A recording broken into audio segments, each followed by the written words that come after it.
It's one of Lafayette's most iconic signs, the toque-wearing chef with the long carving knife and the large roast turkey. It's Stanley Dwyer, who learned to cook in FDR's Civilian Conservation Corps.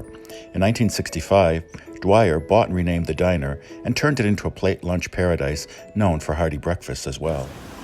So here we are at Dwyer's Cafe in downtown Lafayette, Louisiana. This is a well-known breakfast place that's been around since 1927, so we're going to try out some of their breakfast specialties today.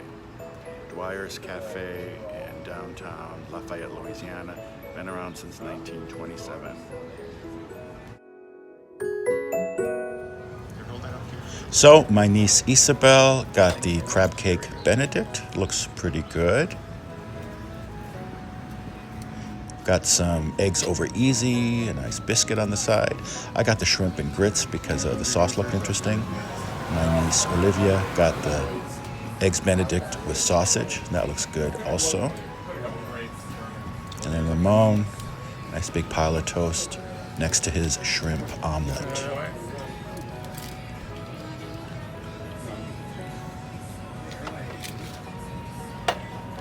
Okay, bon appetit.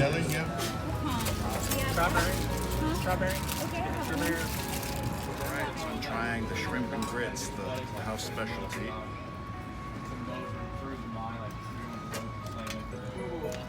Very, very good. It's more of a cream base. A lot of times you have a tomato base or kind of a gravy base, but this is really, really good. Good choice.